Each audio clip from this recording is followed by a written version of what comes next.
Failure is a part of success, Definitely. for sure, because, and it depends on how you react to failure.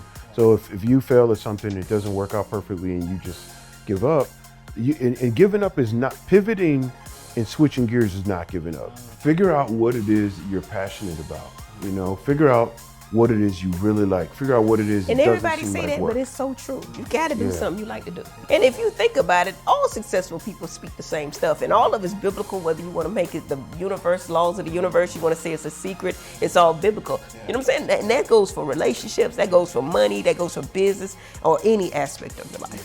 I was afraid that if God gave me all these talents and I didn't utilize all of them, I was failing him. So I was like, you know what? I don't want, when my time comes for me, to look at God and him say anything except for how pleased he is with what I've done. Pay attention and listen, we about to teach class. Inside the vault, my man Ash Cash. So get your man right. Thursday nights, 8 p.m. you see him change your life. Millionaire mindset, the best on earth. Blueprints of wealth, the knowledge network. So get it while you can, and he's standing right here. Just come inside the vault and see black millionaires. Oh yeah, oh yeah. Come inside the vault and see black millionaires. Oh yeah, oh yeah. You won't ask cash, you can catch it right here in the vault. So welcome to another awesome episode of Inside the Vault with Ash Cash, the greatest money mindset show on the planet. When I tell you we're gonna keep bringing you heat after heat after heat, I'm so excited about this interview because, when I started watching or seeing reality television, one of the things I was like, man, why they always got us looking crazy on reality television? Then my wife and I stumbled upon a reality series called Married to Medicine, and it was like fresh air, like a breath of fresh air, and just watching different journeys of professionals who are representing our community in the right way. And no knock to other reality shows, but this one was like more our speed. And so it was one couple in particular, I'll be honest with you, that kind of stood out. That was like, man, they doing some big things, beyond just what you saw on social media or on reality TV. So we wanted to have them inside the vault to talk about the powerhouse that is Dr. Damon and Dr. Heavenly Kimes. How you doing? Oh, thank you so much. I appreciate you. Thank you for being our guest. Thank you for having us. One thing you did right. You said my husband's name first. Don't ever put my name before his. You did that right, yes, brother. Praise God. Thank you. And so for those who don't know, right, who is Dr. Damon, who's Dr. Heavenly Kimes? I'm gonna let my husband speak first. Dr. Damon, who are you? So I'm a husband on Married to Medicine. I'm one of the cast members. I'm really there to support my wife. I'm a physician here in town. I'm multi-boarded in addiction medicine, emergency medicine, family medicine, and I'm board eligible, meaning I've completed all my training for pain. Let's see what else. I don't know. I'm pretty humble, so maybe I've done a few other things, but we'll talk about that. Some major things. Yeah. You know what? I don't know why I have a problem leading with Married to Medicine, because I think we're so much more than that. We were that beforehand. I met my loving husband at Meharry Medical College in Nashville, Tennessee. We've been married 24 years. We've been together 27 years. We have 3 beautiful kids. We're children of God, and we work hard. You know what I mean? We work hard. Yeah. Really hard. Yeah. Hey, what's up, y'all? Are you a coach, consultant, service provider, course creator, or expert that wants more clients to happily pay you $3K to $10K for your programs and services? If you answered yes, I have a special gift for you. It's from my guy, Marquel Russell, and it's called the Paid Ad Playbook, which shows you how to actually get 50 to 100 leads every single day that actually convert into clients.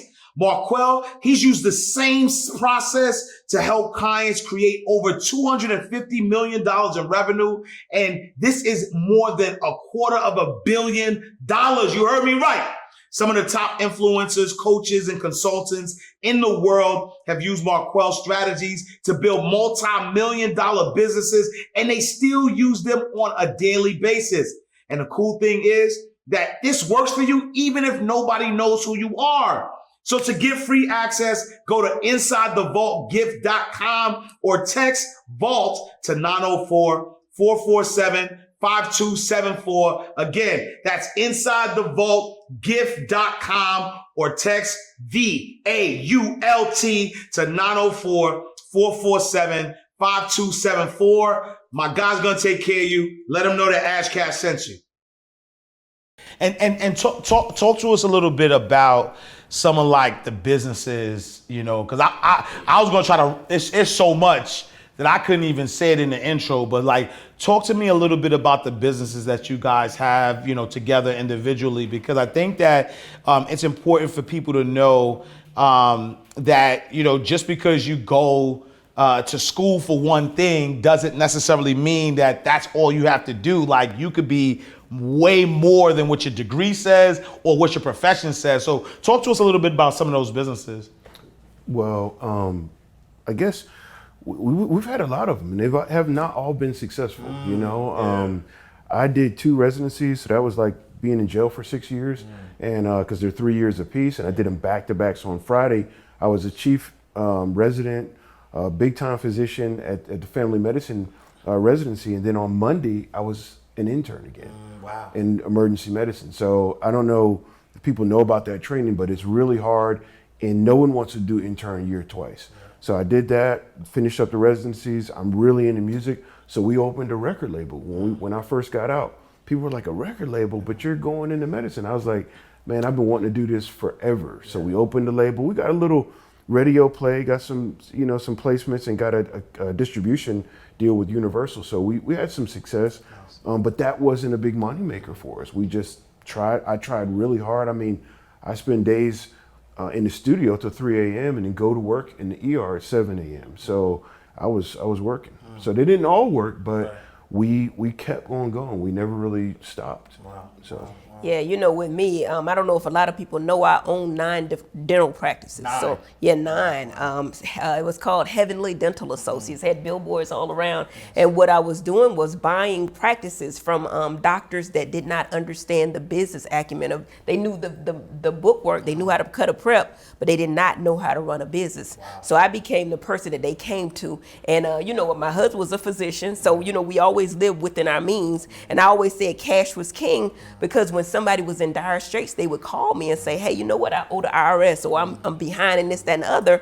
And I would buy those practices on the spot for cash. Wow. So I bought 9 of those, sold 7 successful practices. 2 of them were failures. We couldn't get them up and running, and did that for years. Of course, started Kimes Management, where we invested in real estate, owned 10 properties. I think we still got 4 right now, four properties, 1 residence and 3 investment properties. We just bought a lake house, so it's 5 properties. And I written 3 books in the time. Right now, I'm in private practice by myself, all cosmetic dentistry. We don't take insurance or Medicaid or anything like that. We all cash, and we do all cosmetic dentistry. Nice. And Married to Medicine kind of just fell in our laps. The girl that was working with a doctor that worked with Damon was pitching a show, and they saw that, they looking for people with bling, like nice houses, nice cars and stuff like that, and somebody who, had a mouth, I guess. So we actually fell into that. That wasn't me. And I was gonna say, was that you, David? Or? So not at all. No. Yeah, so we invested in a lot of stuff. We actually had a company, a staffing company. Yeah. Of course, real estate. We had a record label. We've done a lot together, and like he said, all of them haven't been successful, but we damn sure learned a lot in everyone. And so, where does that come from? That level of I guess entrepreneurship, right? Because you're doing mergers and acquisitions, record label.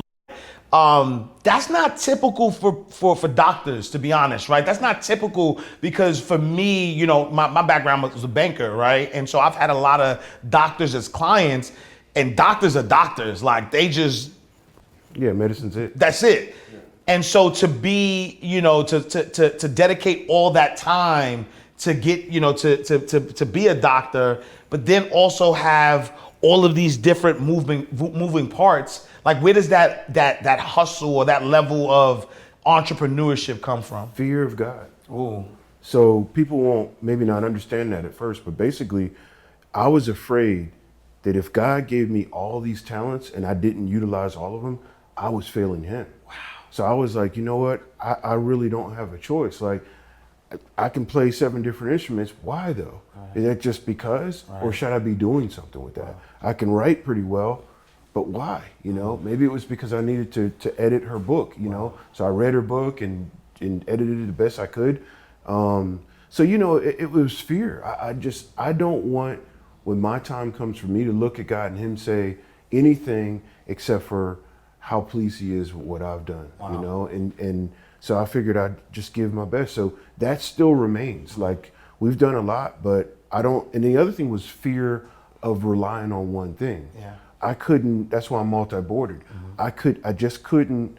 I wanted to take good care of my family, and I didn't want anything to be in the way. You know, and there's obstacles that come up. So I was like, I'll be able to just pivot if I need to. So I did emergency medicine, and I did well.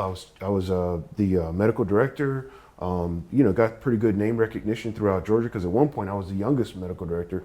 But then, you know, no one tells you in medical school or dental school about the business that you're going into. We just learn how to save lives and keep people from dying and whatever else, which is unbelievably important. But how do you make the lifestyle? How do you make sure that the money that you're working so hard to earn lasts?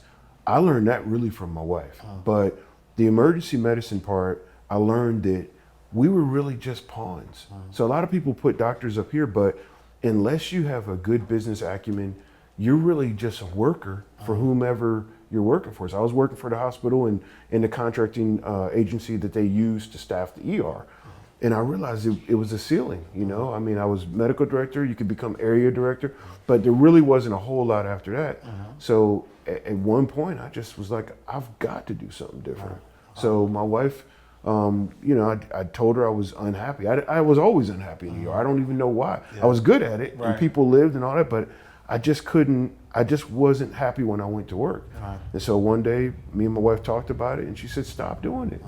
And it wasn't that quick, you know.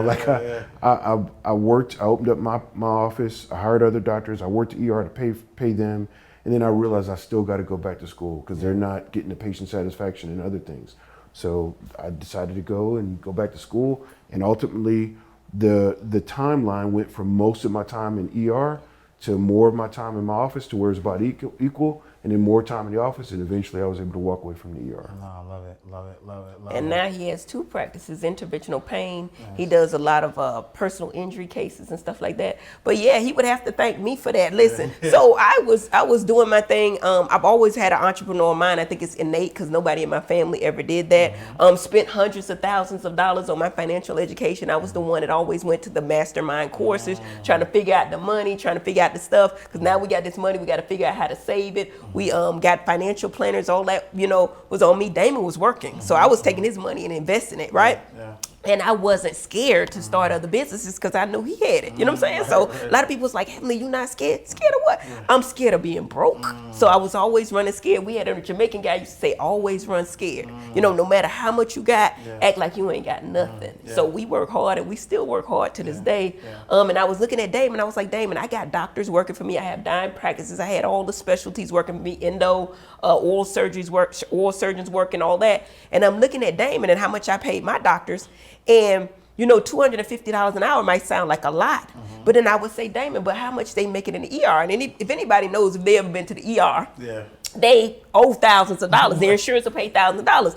Damon's seeing 30, 40 people a night, and they paying him $250 an hour. And I'm like, boo. And then they used to send him on retreats and take me there, and they would give me a massage and have I'm like, this ain't shit.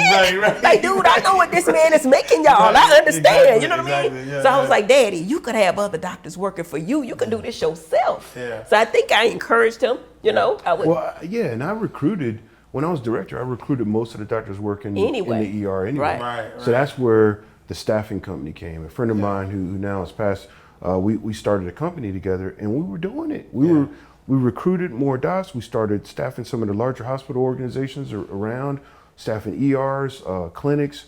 We were really doing it. And then he passed away, and that kind of took a little of my focus away, because that was pretty devastating. But you know, I kept going. So we still have the staffing company out. Now I only do it for friends and, you know, other docs that are close to me and stuff like that.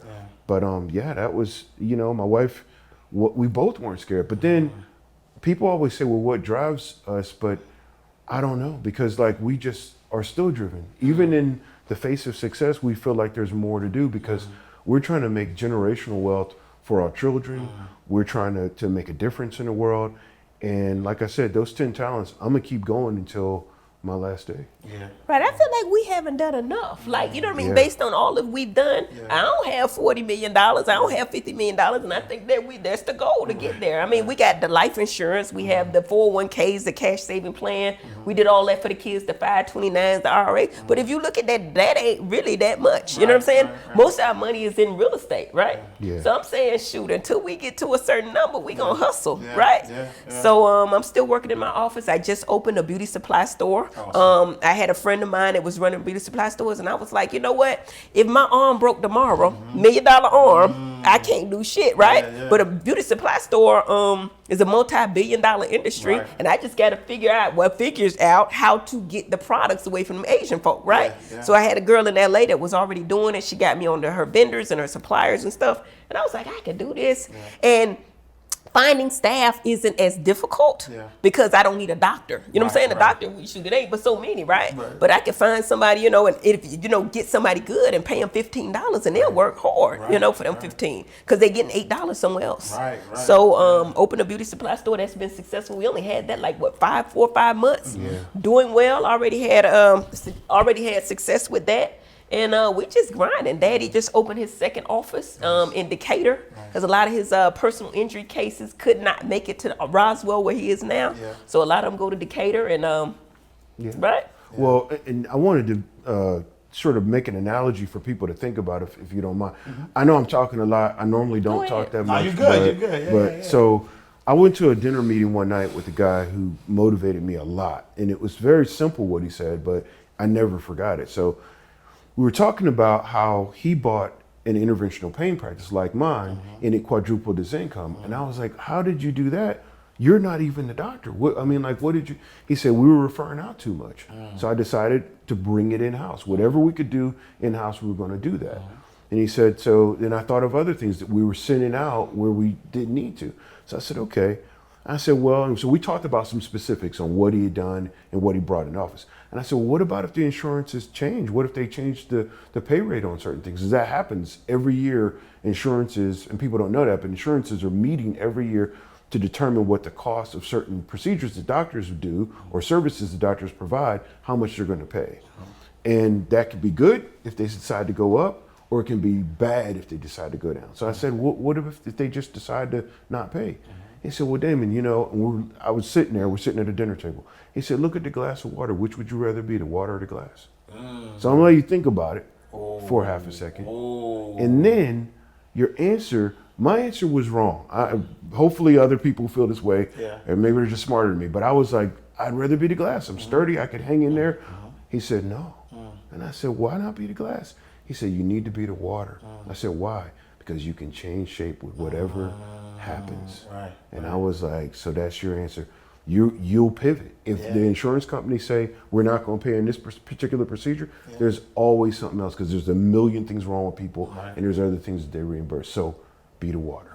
Hey, how you guys doing? Hold on, don't press that button because that's what I do every time I'm looking at an ad that I don't want to see. This ad just happened to be life-changing. I just happen to own one of the biggest home healthcare companies in the state of Georgia. I can help you create your own. Just to give you a little bit of insight, I send out registered nurses, LPNs, and CNAs to take care of people inside of the homes that cannot take care of themselves. But guess what? You don't have to have any medical background and you don't have to have any medical knowledge. So if you're wanting to change your life and you have a passion for actually taking care of people, then go ahead and sign up for Home Healthcare Blueprint. I'll see you guys later. Right. No, I love that. And then, you know, speaking of that, about like pivoting, how did like the pandemic and, having people shut in and jobs losses and things of that, like how did that affect the business? Well, for me, when I first heard about coronavirus, I was actually terrified of it because the ER, they knew nothing about it and people were dying left and right. And as a dentist, I'm right there with the respiratory fluids. I'm right there, even though we already use universal precautions. And we just started doing that because of HIV, the gloves, the mask, and the eyewear. So I was there and they were saying, hey, the respiratory droplets, you could die of corona. So I closed my office immediately. I stopped working. Like for 40 days, I stopped working. Praise God. You know, I had a husband with an income, but I stopped working and I waited for the ADA to give us guidelines on how we could safely work, you know? And during that time, I started a YouTube channel. Well, I already had it, but I started doing it every day at noon because I got it from that movie with Will Smith. What's it called, Daddy? Legend. Remember Legend? He would go every day at 12 noon. I would go live on YouTube and talk about finances. And that grew my YouTube up. And I got like 100,000 views now. And I don't do it that often, but yeah. So that's what I did. I closed my office. And then when I reopened, what it taught me was I could see patients virtually. And I'm still seeing them virtually. Like we see people from LA, New York, all that, and actually look at them. Maybe they have the x-rays, maybe they don't, but I can pretty much tell you what's wrong with your mouth and how much it's going to be virtually. And then we get patients in. And then I learned that I didn't need to see insurance, so I stopped seeing insurance altogether. Quadrupled my practice during the pandemic. Quadruple. Damon never stopped working. But I took an active role because I felt like, okay, I can't sit here and do nothing. And Georgia was closed at the time. And I was like, what are we gonna do? Then I heard an announcement they were gonna open the state back up. And I was like, okay, cool. You know, we'll do a bunch of testing. People will know where they stand. But there was no announcement on testing. So I was like, well, we gotta do something. I mean, we gotta test. So I wrote a letter to the governor. I wrote a letter to the mayor of Atlanta. I wrote a letter to other folks as well. And I said, hey, I'm willing to do this at no cost to you. All I want is for you to help me open doors so we can test as many people as possible. And quiet as kept, Keisha Lance Bottoms helped Damon to the umpteenth. And she never did put her name in it. She never did take any credit, but she got him into a lot of doors. Yeah, we didn't get as much help from the state government side, but that was okay because it didn't matter. And so people were telling me I couldn't do it. You can't do testing. You can't do this. But I didn't listen to that. And I said, we must do this. And so I kept pushing. Eventually, one person told me we couldn't do it at the state level. And I told her we could and we would do it. And within 2 hours, she was calling me saying, we're going to do it and we're going to use you and this and that. So, you know, it's just persistence and not taking no for an answer. So he started a whole testing company called Georgia Know Your Status. And we saw thousands and thousands of people. We actually went to D.C. for the Million Man March on TV, on Married to Medicine. They allowed us to film it with Al Sharpton, Ben Crump, and Martin Luther King. Yeah, he was involved in the battle. He didn't. But he did all the corona testing for that whole situation on the March on Washington, which was last year. And we filmed it.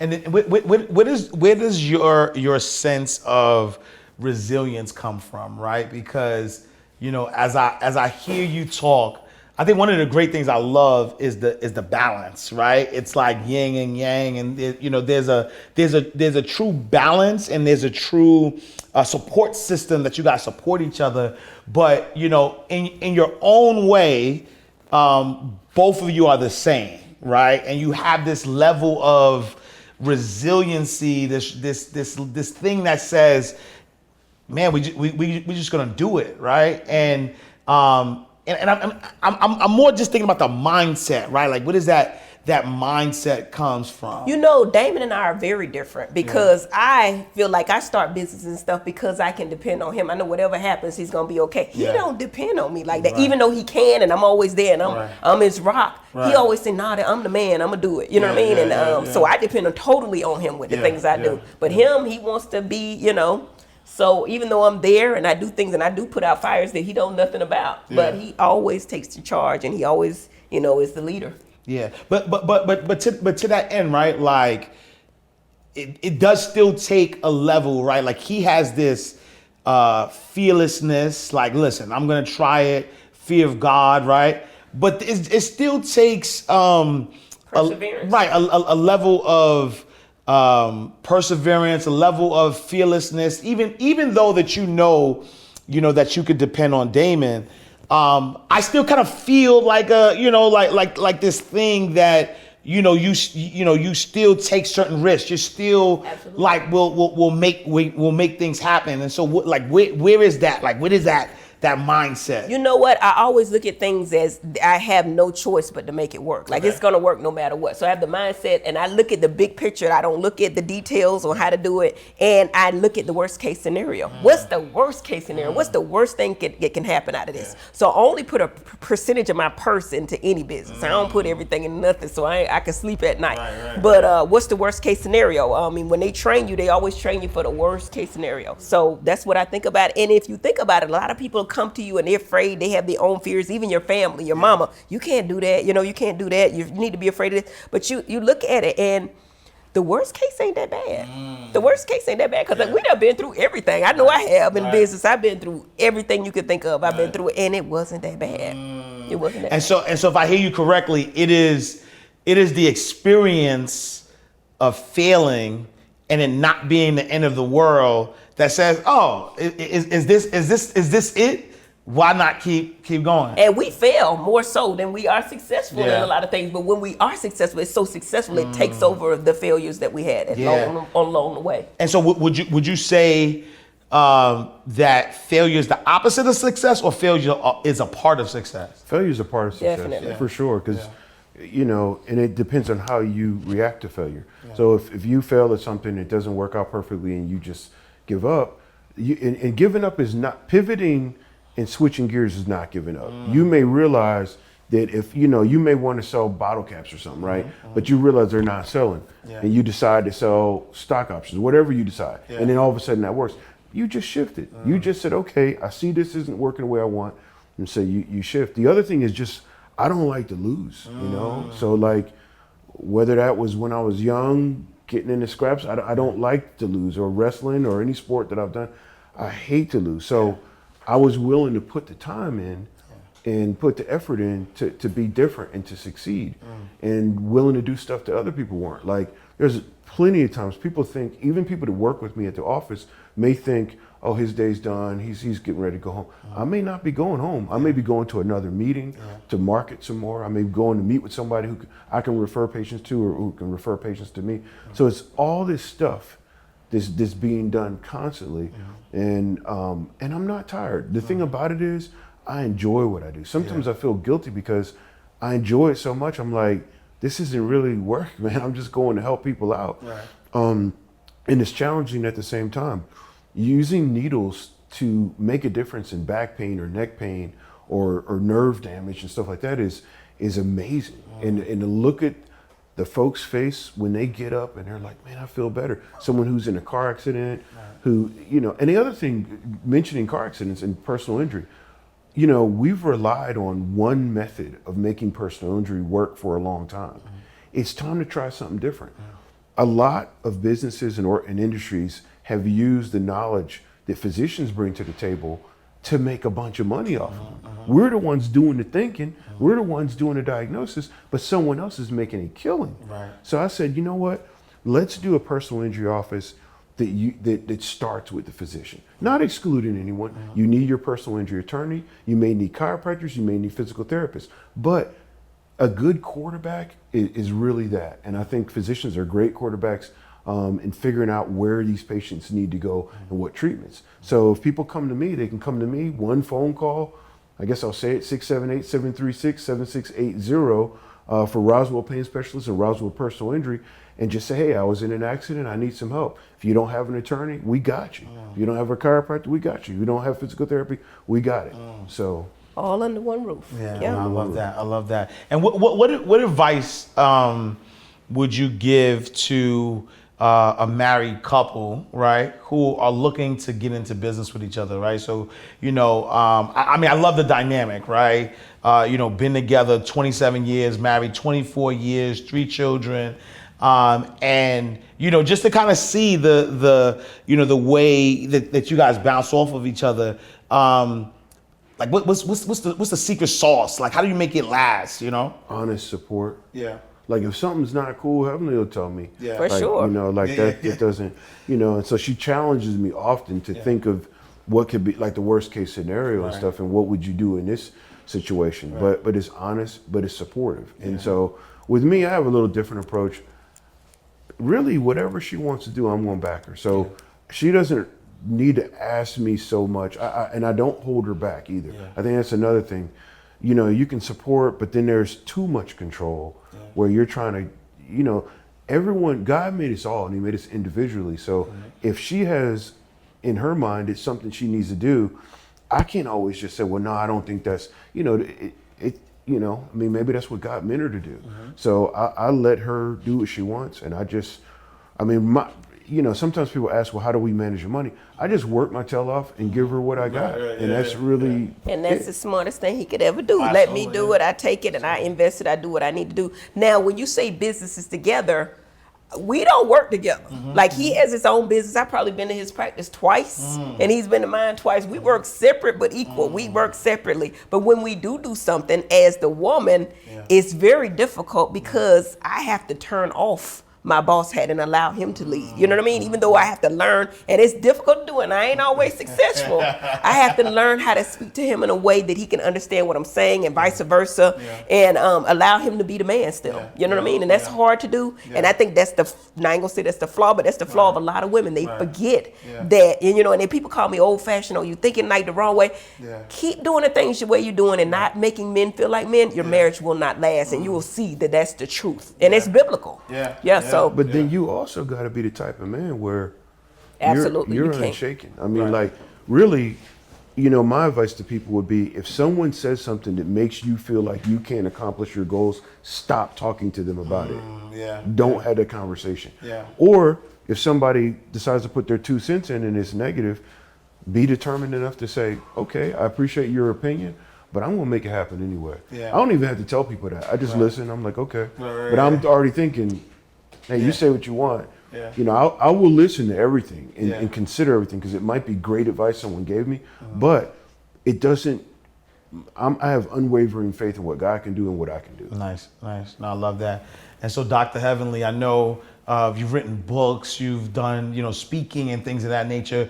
You know, what was the motivation around, you know, your books? That was just the natural progression. I mean, after the things and the money I put into my financial education, I don't know if a lot of people know, I have a real estate license. I have the Series 65. I have an insurance license. So I understand all different angles of business, probably enough to be dangerous. But I educated myself on a lot of stuff and I wanted the world to know. I started out saying you can have it all. A lot of women feel like if they're mothers, they stop there, or if they're wives, they stop there, but you can have it all. However, you can't have it all the same day.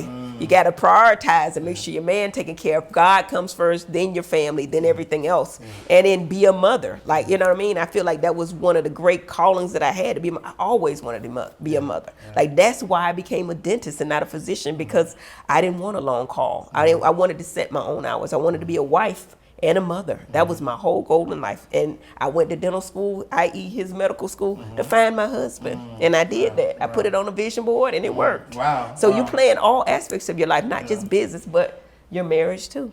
Wow. That's powerful. And then like, so now you've, you know, envisioned this lifestyle. You guys are together. How do you balance sort of like the grind, right? Like, you know, because you, both business folks have successful businesses, children. Like, how do you balance it all? Well, you know, that's very difficult, and I stay on him all the time because he will work all the damn time if you allow him. And I know a lot of women have a problem with a man not working. This man will work too much, so I make him, make him take off Tuesdays. I make him take off every other Friday. I work 3 days a week. You know what I mean? So I have time for other things that we want to do because you get in a rat race and you realize even though he enjoys what he does and I love what I do, you gotta prioritize and still have time to go on date nights and go on trips and stuff like that and enjoy the things that we work so hard for. No, I love that. And so, you know, a lot of people who have these professions, right? So whether it's a doctor, whether it's,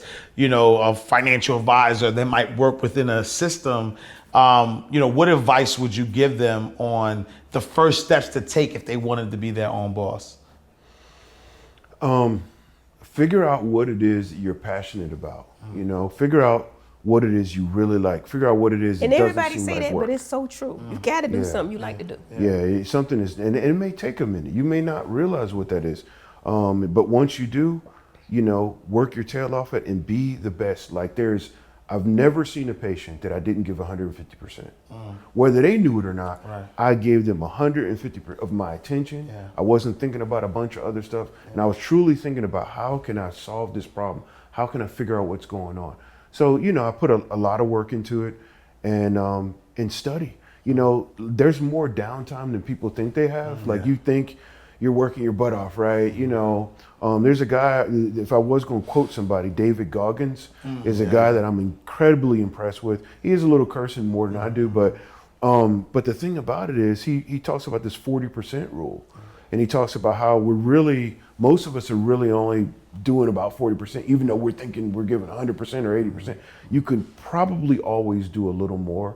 And if you train, you can definitely do more. So training by studying, training by trying to stay in shape, because if you're not healthy, you can't really accomplish as much as you want. I guess that's my advice. And then the most important thing for sure is keeping God first and remembering things like Philippians 4:13. I can do all things through Christ who strengthens me, or something that makes you feel like, man, I'm gonna go get this today, and then just always grinding. Like Goggins says, getting after it. Like, I mean, man, I probably listen to his stuff, the same things all the time, because I want my mind to constantly be thinking of doing more. And it's not harder to do that. It's just that's the mindset you have to have in order, I think, to be truly successful. Is you're going to that next level at all times. Yeah, oh, love that. And if you think about it, all successful people speak the same stuff, and all of it's biblical. Whether you want to make it the universe, laws of the universe, you want to say it's a secret, it's all biblical. Like he says, faith comes by hearing, hearing the same things over and over and believing it, just visioning it yourself, writing it down, taking a picture, visioning it, knowing you can do it. If you can, if you think you can, if you think you can't, you're right. So if you know you can do it, then even if you get obstacles, I know I can get this. I don't know what's going to happen on the way, but I see the big picture and I know I'm gonna get there. Envision it, write it down, and look at it every day. And whatever you want to accomplish, you can get there. You know what I'm saying? And that goes for relationships, that goes for money, that goes for business, or any aspect of your life. And how does one get there, right? Because there's people, you guys talk about your failures, and there's people who do fail, but they get into like this dark space, this space of like, man, there's no way up, right? And so, how do you, like speak to that person that's currently going through it, and Yeah. So like, what it is like, so what is that person's food? What are they using as fuel to fuel, what they're trying to do? Yeah. So if your fuel is you're reading your Bible, you're reading your books for school, whatever, you're talking to people who get you motivated, that sounds like pretty good fuel. You're eating healthy food. But if you're talking to someone who's negative and you hear that, and someone's like, man, the whole theory of, the man is holding me down and different things like that. And that's popular. People will say that all the time. You got to think about what food you're getting in. If you're listening to a bunch of negative talk, it's going to have an effect on you. So I really mean it. When I say don't talk to people who tell you can't make it, I'm not saying don't talk to them, because they may be related to you, may love that person. But I cannot talk to that person about my goals. We can talk about golfing or football or whatever, but we're not going to talk about what I'm trying to work on. I think that, like Damon said, and he led with it, it's got to be faith. You know what I mean? Because if you know you can do it and God put it in your heart, and you pray and you meditate on that thing, and when you have problems and you have failures and stuff like that, you go give it back to God and say, God, what you want me to do? What you want me to do with this? And he will talk to you. He'll lead you in the way you need to go. And sometimes stuff ain't for you. You know what I'm saying? Sometimes things, it's a path and things ain't for you. But like he say, be the water. If you start selling hair and the hair wasn't working, but you got a hair store, put some clothes in there. You know what I'm saying? Put some shoes in that thing. You know what I'm saying? Sell whatever. So you got to be the water and find out what works and run with that. Absolutely. No, I love that. And how has television helped or hurt it? Like how has that assisted in what you guys are doing? Well, I'll answer that question, because Damon has not been on the forefront of television. He has never been the type to ever, be a part of the reality TV. He's got my back. Like, he's sitting there and he's, he'll give his input, but he's not a part of the drama and all that there.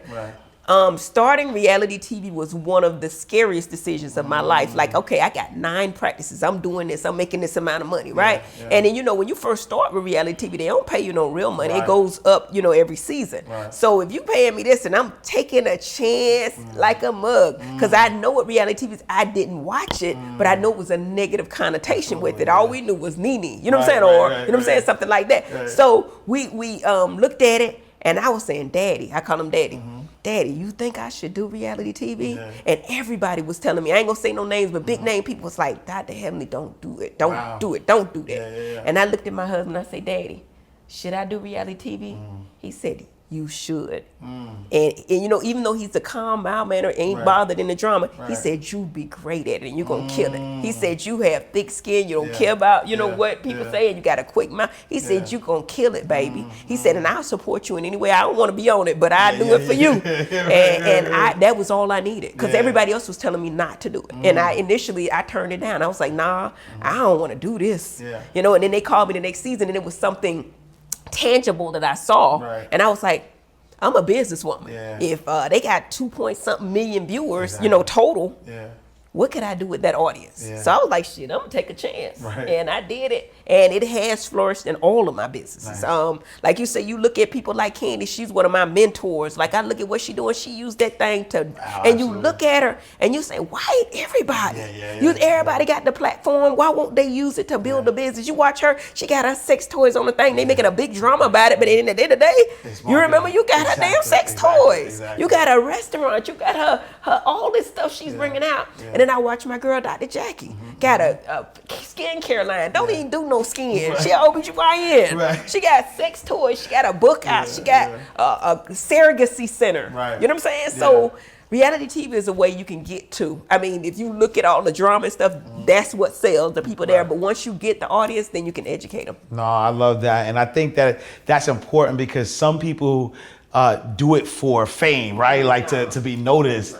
And then some people use it as a commercial, you know, and you know, Candy was one of our first interviews, and like just kind of getting into the mindset of how she was successfully able to like use that platform to, like a free commercial. But you know who's also smart? That damn Todd. You ever talk to him? No, that damn Todd is smart too. Like, she picked him really well in the sense that he's the backbone of what, she's the face of it, but he's the numbers guy behind it, just adding stuff up. You talk to him, he's pretty smart as well. So they got it going on, power couple. And you look at them and you be like, shit, if they do it, I know I could do it. I know I could use this platform for this. You know what I'm saying? And ride this thing till the wheels fall off, because I get it. You know how to do it and be successful at it. Yeah.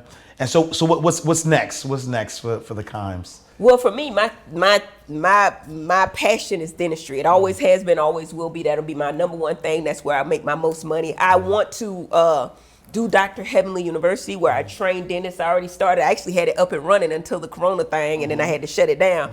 But train dentists on how to make money with dentistry. Like, a lot of people come out of dental school and know nothing about business. I witnessed them. I bought their practices. I've done this. But you got to teach them the marketing aspect, the financial aspect, and how much power they have, because sometimes they don't even realize it when talking to a banker. If you know the banker and you know the vice president, it don't matter what you got. It's all about relationships, you know? And you got to know how to save it. Take it to the financial planner and put it in that 529, so you can't, you know, for the kids, or that 401k, or that cash savings plan, anything tax deductible or tax deferred, you want to put it in there. Life insurance products and all that kind of stuff. I took those classes. So I want to give that information to my people. You know, I invite everybody, but you know, my people that'll listen. And I'm at the age now where the young people come to me and they look up to me. I'm like, hey, come to Dr. Heavenly University. And look, I ain't even got to charge them that much. I got a relationship with the vendors. So the implant people want the money, you know, they're going to sponsor it. The people that's doing the lab work want to sponsor it. The financial planner, the banks coming at me saying, okay, I give you $50,000, I give you this, that, and other, and doing it quarterly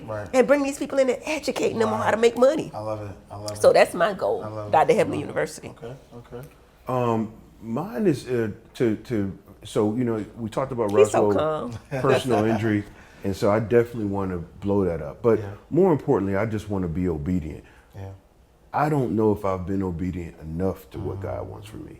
Because, you know, reality TV came, and my goal initially was not to be seen. I didn't want to be heard. I didn't want to be seen. I was going to be there because my wife wanted me to be there, but I wasn't really trying to do input. But the thing was, when God has it on you to where your words are going to make a difference for people, you gotta let that come out. Absolutely. And I've been fighting it. I'll be honest. I've been fighting it. So my goal is to just be more obedient, speak more to people, make myself available a little bit more, and do some things that my wife's doing. She's on social media. There are so many things I believe I could tell, especially men and especially black men, of what to do that could help them transcend.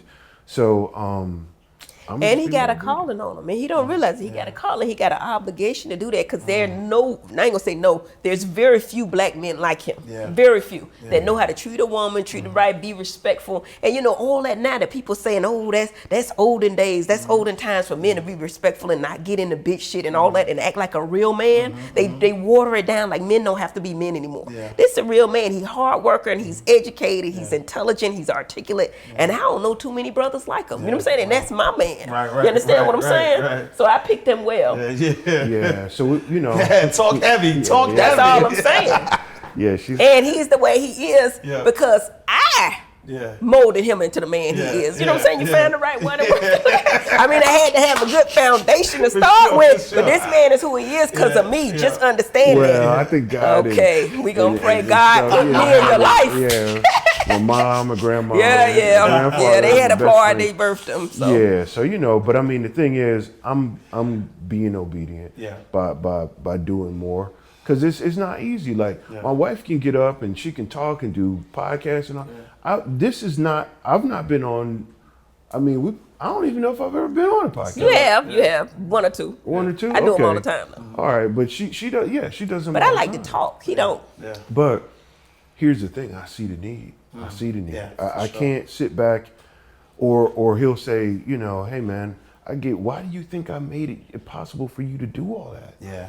So you could share it. Absolutely. Not keep it to yourself. I've written 782 songs or so, and only 5 or 6, probably about 10 have been put out there. Wow. So I'm thinking like, man, come on, that ain't cool. Yeah. You got to get, I love music, and there's a reason for it. But I've got to just. We ain't doing no music. Listen, that's a crooked ass business, and we don't want to be a part of that. I'm already. The show is putting my music on. I'm doing music. That's just 782 though. That's he ain't doing no damn music. We gonna let that go. I'm always gonna do music, but at the same time, whatever else God leads me to do, I'm gonna just do it. I'm not gonna, curtail what He has in store for me. So. That's really it. And Damon's a brilliant writer. Like, he could do everything. He could play 8 different instruments. He's a brilliant writer. He's a great speaker. If you ever heard him do public speaking, he's that man. I don't know where he get, but you know what? He was in private school, right? He went to boarding school from a little boy. He was in a program. We all grew up poor, but he was in a Mensa program where he was a genius or whatever. They put him in a thing in what is it, Pomfret, where all the rich people went, and he went there on scholarship and learned how to, and all the qualities that you read in all those books that you got. Like, you read Rich Dad, Poor Dad. You read all these books on how to be successful, how to cater to successful people, how to get people to like you. All those is in him. Like, it was instilled in him from his upbringing, or I don't know where he get it from. But everything you read in the book, be like, damn, he already do that. Yeah. You know what I'm saying? So it's a struggle for me, but he already got it. Well, there's stuff I need to work on. So I'm working on it. I'm not in Mensa. I just took the test to make sure I could be if I wanted to, and that worked out well. I'm thankful to be smart, because the thing about it is, that's just a blessing. Absolutely. Like, people think, oh, you're smart and you take it for granted. I don't. I mean, because God could have not, he could have not given me that ability, but He did. So I'm gonna use it, and I'm gonna use it till I can't anymore, and just try to be an inspiration. Because on my emails it says, your success is inevitable, and with it you will change the world. And I think slowly but surely, that's how I wrote that as just a statement on my emails.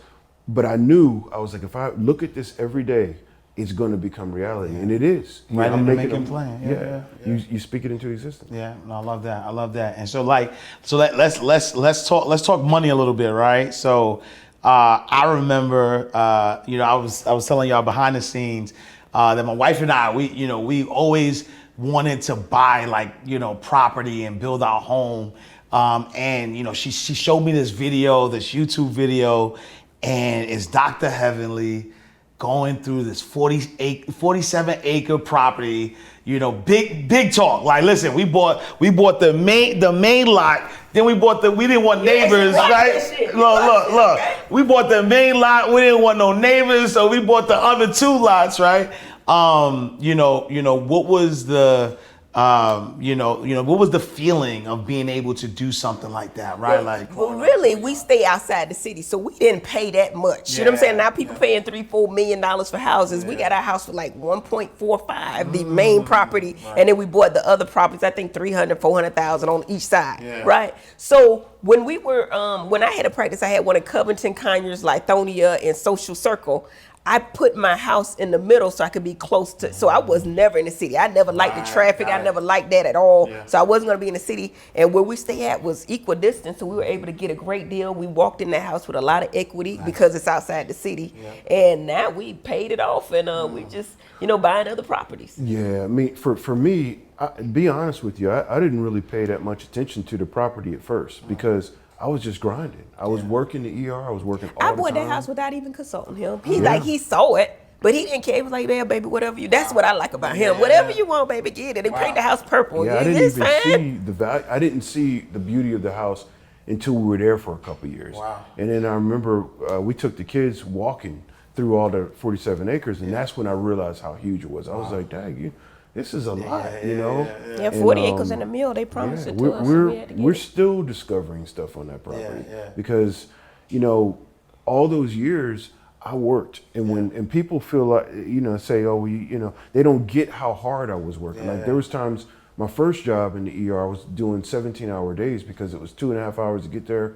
No, hour and 45 to get there, hour and 45 to get back. Then you work a 12-hour shift. Then I was the director, so I had to stay over a lot. So it was often 17 hours of up and back, and then go back the next day. Yeah. What makes you trust your wife so much?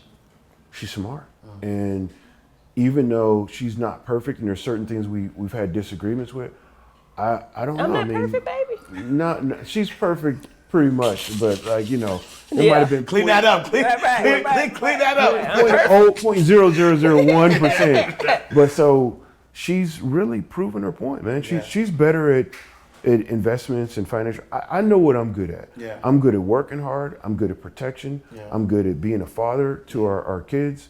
But she's better on the financial planning side. Yeah. And then I'm not really.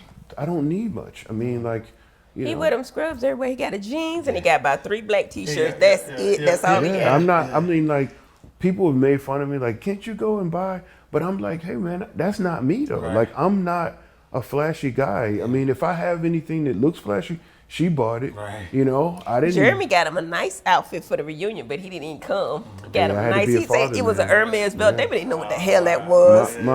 My son needed me, and that trumps everything else, and he needed me to be there, and so I was there, and I would again. I mean, and that's the balance. That was a perfect example of balance because she went on and did what she needed to do. So I got that on lock because the show is important, but I needed to be a dad and be home, and I did. I think one of the reasons that Damon trusts me so much is because I proved myself over and over again. One thing that a black man can get, and I don't give a damn what nobody say, is a good black woman. We have a power of discernment, and if y'all are smart enough to listen, and you don't even understand how she know what she know, but she know it, right? And then you look at that person, you say, oh, daddy, he don't mean well. You judging people. You always, after a while, about 6-7 years, he be like, she on to something. Let me just listen. You know what I'm saying? And then you got to be smart enough and humble enough to say, my wife really does have a power, and I don't know how she knows shit, but I can see things in people just right away. But as to all the men out there, you don't have to talk about everything you're doing. There's something bigger that I'm working on right now. It's bigger than anything I've ever done, but we really haven't talked about it that much. That's okay because I'm not wasting money on it. I'm using a lot of sweat equity to make it happen, and that's it. And so when it comes to fruition, I'll just be like, hey, look at the account, and that's it. And I get all the money. It's all mad. It's all mad. And that's the thing. It's okay. I give it to her because, she's trustworthy. I'm not. Because he loves his wife, and many man that don't give his wife everything don't really love her. That's all I'm going to throw out there. I'm telling the truth. Because if man don't give you his money, he don't give a damn about y'all, okay? I don't know about that. I don't know. Well, you gave me when I met him, he was paying my light bill. Yeah, money isn't really like. I'm just no. I know you like no, but like What? money is just not like I want to have things, Yeah. okay, but that's just not. It's not my driver. Right. You know, my what drives me is stability and being able to take care of our kids and all of that stuff. Yeah. You know, Yeah. so. Alright. Yeah, love it, love it. What would you say is the most extravagant thing you guys have done with money? Individually, together, yeah. I think one of the most extravagant things Damon has gotten, and usually it's always for me, about me, when he first started his practice, it took him some years to get it up and running. And we were looking at him making $50,000, $60,000 a month in the ER. And when he started his business, he wasn't making that. You know what I'm saying? So like the finances changed immensely. And it took him some years to get it up. And then when he started doing personal injury and he saw the fruition come in and all the money come in like it was supposed to, because you do all these cases and then to start, they close. So you get so many a month. He bought me a Maybach. He brought it to my birthday and he pulled up in it. And I was like, Daddy, I ain't need this. That's But, completely out of my. Like I couldn't even believe. and I was yeah. like, thank you, Daddy. Yeah, You know what I'm saying? So, but yeah. But if it was for me, I wouldn't have never spent that much on myself. So for myself, the most I ever spent in my lifetime on myself was $8,000. Wow. And I bought music equipment. Wow. And that was it. And I called her and I said, the And drum I said, set. hell no, you don't need No, this. she didn't. No, the drum set alone cost $5. Yeah. And so I was like, man, but I've always wanted these drums. And she was like, go ahead and get it. Yeah. I wasn't going to get it because I felt like it was too much He to spend cheap, on he don't want to my. buy nothing. It was but too much to spend on you myself. make money to spend it, right? You save it, but you got to spend some too, right? I mean, look, Man, you got to spend a little bit. I'm telling you, that's still, and that was years ago. Like that might have been 2004. Years ago, yeah. You know, but I just, that was, and I haven't really spent. I mean, if I've spent, like you said, it's always been on other people. Right. But that's fine. That's how I function. Like that's not, I got what I wanted. That music equipment was. He got his wife. That's what he wanted. He got it. So There you that's go. what. There you go. Yeah. And so what would you say is the most impactful thing you've done with money? Probably the COVID testing. When Damon started the COVID testing, he started Georgia, Know Your Status, and we went into the inner city where the people weren't getting tested. So they didn't know they were getting tested. So when they didn't know they didn't know they had COVID, they didn't know to take the vitamin D or go to the hospital or what to do. So Damon was not only giving them testing for COVID, he was educating them on a lot of different health things and how to stay healthy. So I Every think chance that I was the could most impactful thing we did with money because we put money into it. Nice. Love it. All right, so we're going to do a quick lightning round. And so what we do here inside the vault, we take a few terms and we, give you them terms and we flip them a little bit, right? And so the first term is deposit slip, right? Mm-hmm. You go into a bank, you use a deposit slip, you deposit money into the bank. But for us inside the vault, a deposit slip means a slip up, like a money mistake, right? Something that you slipped up. What would you say is your biggest deposit slip, the biggest money mistake you've made? Shit, it's been so many. Yeah. Not paying attention. There was one time I messed up. Our credit score went down because I pay all my bills automatically, right? We had financed the home, the one on the Aspenwood Court.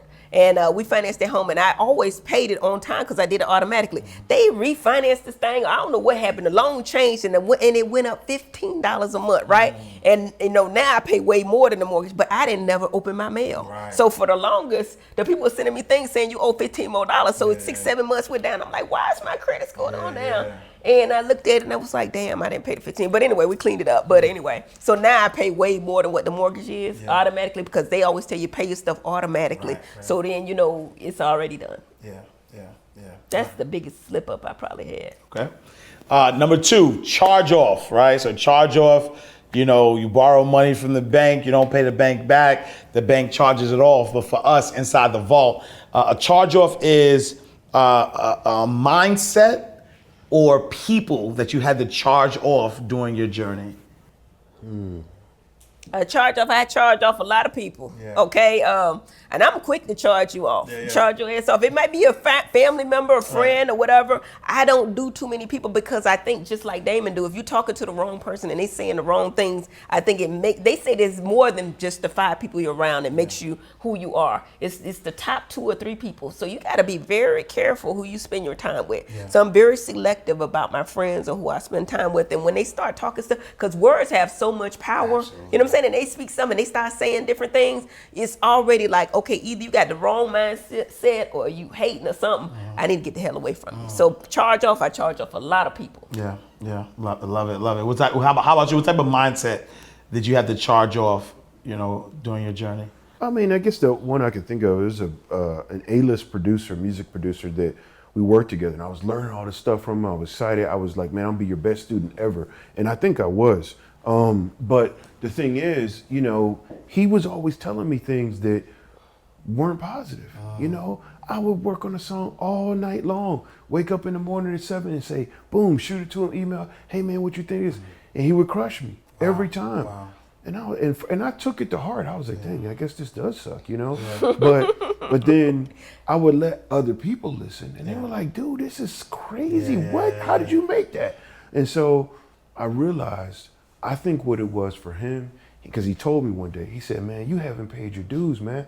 I've been doing this 15 years. I spent night and day. I slept in the studio. I lived in the studio. You a doctor, you're already financial, and you just come and you do. And I'm like, but I was like, hold on, man. I did put my time in.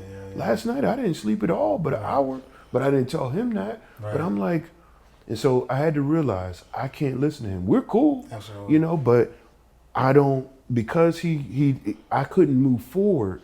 I just decided I'm gonna charge it off, and like you said, and basically, I stopped listening. Yeah. And I just started listening to what I thought. Yeah. And I learned still, but and then people thought it was hot, so Yeah, love it. Last one, trust account, right? Your trust account is where you put your precious assets to build your legacy, to move your wealth to the next level. Here inside the vault, what type of mindset or people that are in your trust account that help you, get to that next level? My wife, for sure. Oh, that was a trick question. Nah, I mean, like. Now you got it. I was gonna say. For sure, man. Like, one. Oh, come on, baby. No, I'm being honest. No, I'm saying. Yeah, she is the investment. So, I know that if I give her what I'm making, she's going to make sure it gets divided for our children, for the rest of our family that we can help and stuff like that. So she is the investment, and that's really. And that's all he needs is his wife. That's it. No, not a whole lot of people. He just need his woman. That's all. Absolutely. That's I it. love it. So that's his vault. I love it. Hey, one thing I wanted to say. Big ups to you, man, because you didn't have to do this. You didn't have to talk to people. Someone's going to listen to this and they're going to be moved. Yeah, absolutely. And I just have at least the faith of a mustard seed to know that.